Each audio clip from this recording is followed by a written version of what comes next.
For most of my life, I have been fighting with God. I think I sort of had this idea when I was a child that if you were good, God would look after you and protect you and nothing bad would happen. And so when it came to my turn for bad things to happen, because bad things happen to good people and that's the way of the world, when it came to my turn, I felt that God had betrayed me. It took me years to work it through and realize that it was my faulty belief systems that had set me up for the misunderstandings. But at the time, I thought that it was God. I had this contract with him. I was going to be good. He was going to protect me. And he didn't protect me. Obviously, he had broken his word. So for years, I used to tell him how terrible he was, or what a bad God he was, and how he'd screwed up the world. And oh me, oh my, I let him know everything. I wasn't shy. We had long conversations, him and I. And you know, the sweet thing is that he never gave up on me. However rude or mean or unkind or unjust or vengeful or spiteful I was towards him, he was like, "Oh yeah, bro. See you having a bad day. Sorry, man. Oh well. I love you." It's very irritating. It's very, very irritating when God is just so nice to you. You know, when you're miserable and everybody else is happy and you're miserable, it's really hard to be with the happy people because it just shows you how unhappy you are by contrast to them. It's so much easier to be with other miserable people because you can deal with your miseries with them. You can put everything out on the table. You can compare notes. You can tell each other to suck it up and give each other a pat on the back and go home to have your miserable life. But when you're with happy people, you feel you need to somehow lie about who you really are. So the whole emotional thing gets really messy in interactions with people. Because, of course, happy people don't want to stop being happy. And there you come along with your misery and put it on them. And like, why would you do that? What sort of a person does that? It's messy, it's complex, it's agonizing, and it's not like that with God. With God, I can be mean and angry and spiteful and vicious. And you know what? God is love. Love accepts me where I am at, accepts my faulty coping skills, understands that I'm being emotional and overreacting about everything, and allows me to just burn it off. And then, when I can listen, God says, "I love you." Yeah, so I've had so many conversations over the years with God. And every single time we get to the end of a conversation, he irritatingly loves me still, despite everything. And with so many things going wrong and things that I've tried, a marriage that, I just, everybody else in the world was going off to have lives and be people and travel and study and do amazing stuff. All I wanted was my little home and my little children, my little garden and my dear little husband and my happy life. I didn't want anything else. And that was my first lesson. If you want something, it's hard when you lose it. It's easier to not want things. Anyway, so you go through these things where you try something, and if it pays off, it's great. You get your kids in university and your 3 houses and your business and everything's lovely. If you go for it and you fail, you go down a different path, and then you get another failure and another failure and another failure, because there's one way to success, and that's to keep succeeding. If you fail, you're on a detour, you're not going to succeed like the next guy. You're going to come in second or third or fourth. Or you're just not going to come in because you're going to sit down in a ditch and ruin your life by doing nothing. Or you're going to accept that you're going to come in second. You're going to accept that your life went another way. And you're going to get back on a different path. And to get on a different path, you need a different set of skills. To people who haven't suffered, they don't need a way to deal with suffering. It's not rocket science. You can figure that one out. For those of us who've suffered, we need some skills. We need a manual on how to deal with our suffering. And luckily, since suffering has happened since the beginning of the world, mankind has figured out several manuals. This thing that I'm learning about now, the Buddhist way of the path, is a very, very helpful method of dealing with the reluctance to take risks and to try again. Like, I've tried to figure out ways of doing this and overcoming that and solving that problem, and I've come up with naught. And so I've given up. I've actually literally given up trying to solve problems, to the extent that it's difficult to do my dishes every day. I have to solve certain amounts of problems. Like, I have to put these dishes away, I have to make this space here, I have to put these things here, I've got to do this work in my brain. And I'm fighting myself all the time to overcome these really bad mental hygiene habits that I have developed. Luckily, people have figured out how hard it is when you get into that pattern, and they have given us a way to get out of it. And one of those ways is what the Buddhists call the Eightfold Path, which starts off by seeing that there is suffering in the world. So see it, acknowledge it. You are suffering. This is hard. You have to do it. You're here because you need to hear this. This is hard. Accept it. Stop fighting it. It happened to you. However, there's a way to get over it. But you need to actually decide that you want to. So you've got to suck it up. You've got to go right down to the bottom of your gut, and you have to get that resolve. Okay, all right, I'm here. I'm going to change. That's hard. Now, once you've done that, you're going to have a plan. You have to have a plan by making a plan. You have to think it through in words. Like, first, I will record a video. When I have recorded my video, I will go and shower.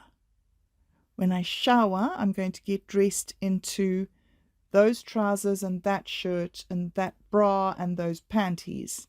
I will go and get them out of the bedroom right now and put them here on this bench. You're not getting ahead. So you need to talk to yourself as if you were a young child and you were explaining to yourself what you were going to do.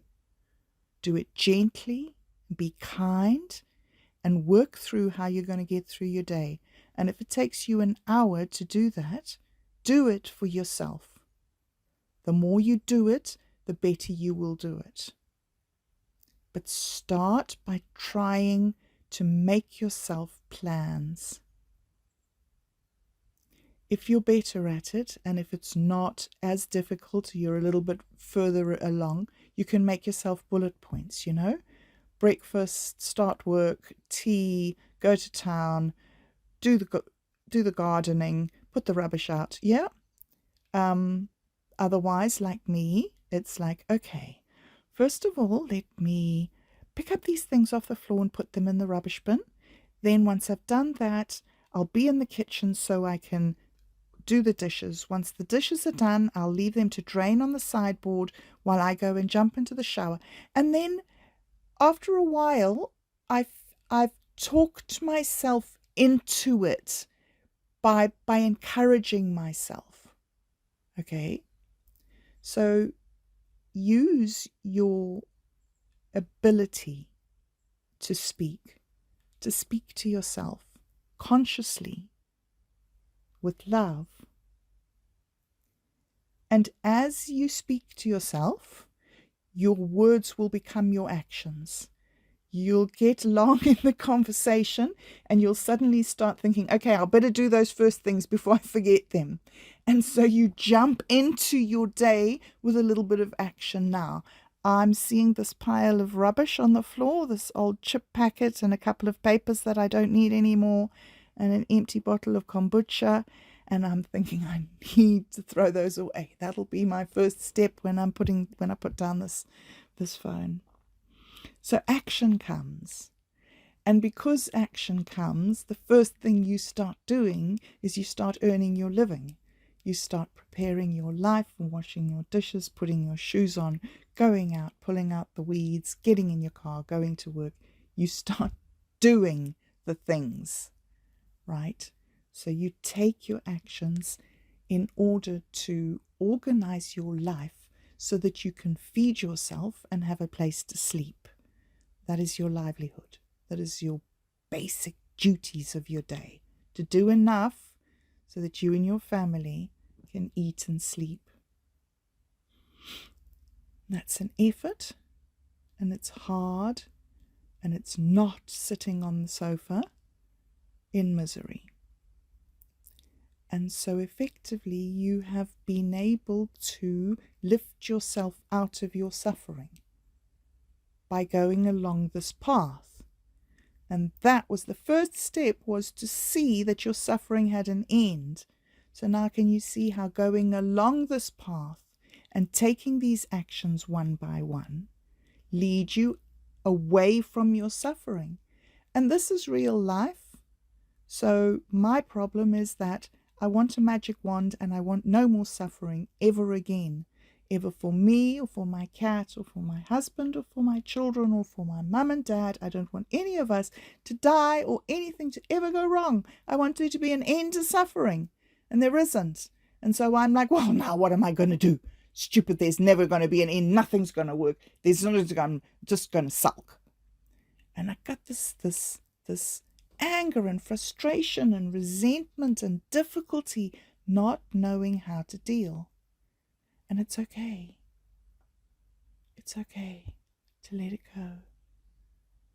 It's okay to do the thing and allow the path to take care of itself, and to trust that all these wise men who dedicated their lives to helping suffering people have passed these secrets on for years and years and years. And it's okay for you to reach out and take the hand that's offered and do the path step by step. You can put in that effort. You can do it because they could. And you know how they did? They used to sit down on their sofa. Are you sitting there? And they used to feel the chair beneath them, holding them, and their feet on the ground beneath them. This massive, massive planet. So big that we are a tiny speck of dust from the perspective of the overall planet, the landmass that we live on. We think we're so big, and we think our buildings and our cars and our everything are big. You step back just to the edge of the atmosphere. You can't even see us. We don't exist just from the edge of our atmosphere.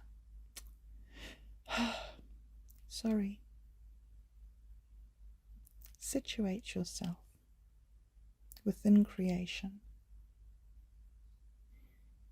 and listen. Listen to life happening around you.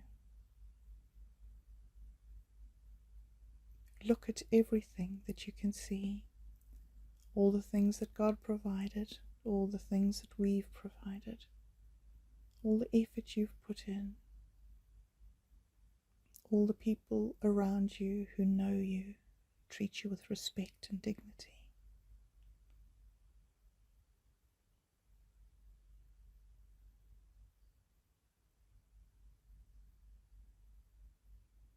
Just be aware of it and breathe. See if you can smell anything to add to your experience of being aware of this moment. Are there smells in the air? I was smelling that stuff you wash dishes with. Dishwashing stuff. Yeah, I was smelling that this morning. I was thinking, oh, that's a new smell. I don't usually buy this colour. And I realised that I don't actually bother to smell all the different smells that they write on the bottle. I just buy the bottles by different colours. Did I have purple last week? Or I'll buy yellow this week. And the purples and the yellows, they come with different smells too. If you're aware of it, you can enjoy it. Like me, I've just blocked everything out. I don't want to be aware of anything. It's too much suffering. I don't want to be aware of anything. So I'm aware of nothing and I don't smell anything. But here we sit on our sofa, smelling the air, listening to the sounds, just being mindful of the space that we're in.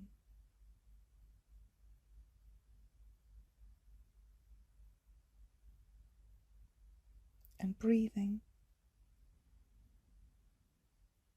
As the breath goes in, it goes in through your nose, down your throat, into your lungs, through your little capillary things, into the black blood, I think it is, that the breath goes into the black blood and turns the black blood into red blood. And then the red blood goes back to the heart and flushes the heart out all clean of all the toxins. And then it goes down. All the oxygen in the air goes down with your blood through into your stomach, and then it goes all into little small pipes. Yeah, the blood vessels get small, and it sucks up all the nutrients out of the stomach. So now you've got oxygen and blood and nutrients and everything, and they go all out of the stomach, all along right to the edges of your skin. And as they go towards your skin, the blood vessels all get thinner and thinner and thinner and thinner and thinner. And all the oxygen and all the nutrients, they get out of the blood vessels into the muscles like magic. And they feed you.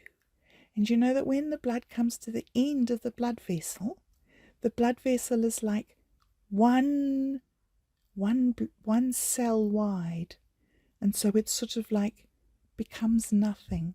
And the cell passes out of the one end of the vein. Artery? Does it go from the artery to the vein? It passes out of the artery and then back through into the vein. And it starts going back towards the heart. But now with no oxygen and no nutrients in it.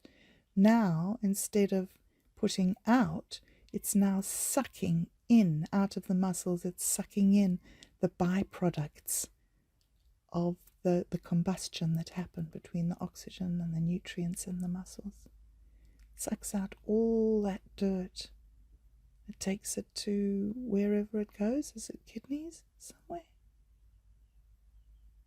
And then it comes, the blood gets emptied and cleaned, but it's got no oxygen and it's black.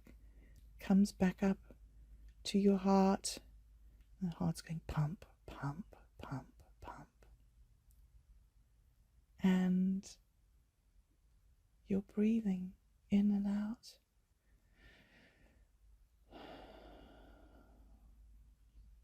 You're sending more oxygen into that black blood.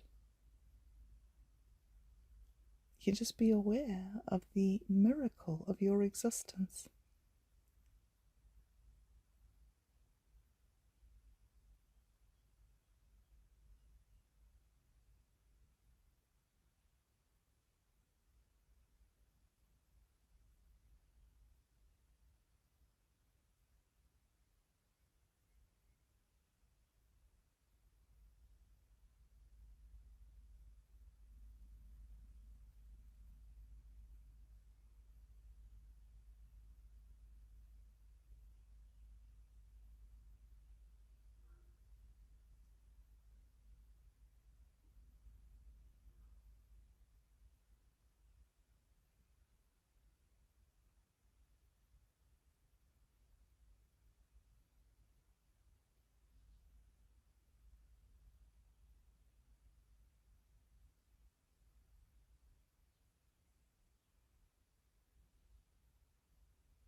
And once you have become mindful of your existence and you've become aware of your place in the universe, and just spent a few minutes with yourself here, quietly and respectfully, there's one more step that you need to do, the 8th step, and that is that you need to leave your body and you need to enter your mind, and you need to concentrate on what has to be done. This is the bit where you rise above your emotions and you rise above your biology, you rise above what you want, and you do the things that you don't want to do, that you need to focus your attention and your being onto to do. I do not want to shower. It's a pain and it's an irritation, and it marks the start of my day. It's the thing that I don't want to do every single day. And when I do it, I feel so good. And to transition from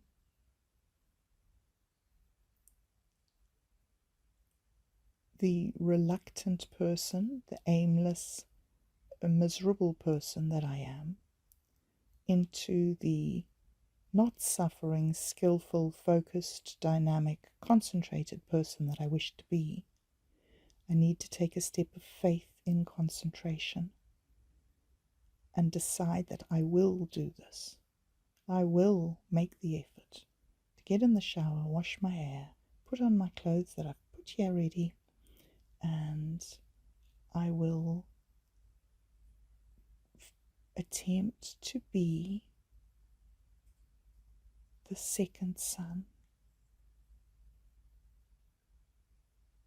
The story is that the dad wanted the boys to do something, and so he went to the first son and he said, please could you go and do such and such? And the first son said, sure dad, and off he went, and he didn't do it. So a little bit later the dad saw that his first son hadn't done the thing, and he was really disappointed and let down, and it was a very inconvenience. And he went to the second son and said, dude, I asked your brother to do this thing and he hasn't done it, please will you do it? So the second son said, sure dad, and he went and he did the thing, and he fixed the thing for his dad, and his dad was no longer let down and could get on with his life because he had a helper. And that's why it should be. It should be the second son. It should be the one that does the thing that says they're going to do. I've been struggling with this for years and years and years. And now I have these tools. I have this path, and I have this way that I can focus my mind by taking myself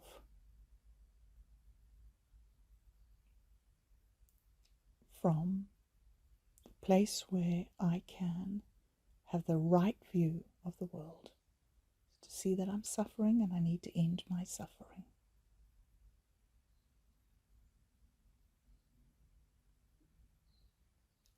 And you know, it's so nice because I know that God just like looks at me and says, yep, I love you. And that's a nice little piece of icing on the cake. I like having the skill. I like having been taught this way to think. I like the improvements that I'm seeing. And thank you, of course, once again, for all your input, helping me to take these steps to changing the stuff. So good. But yeah, I have these tools. And I also have this feeling that I'm loved. And that's so profound, and it goes so deep into the fabric of reality.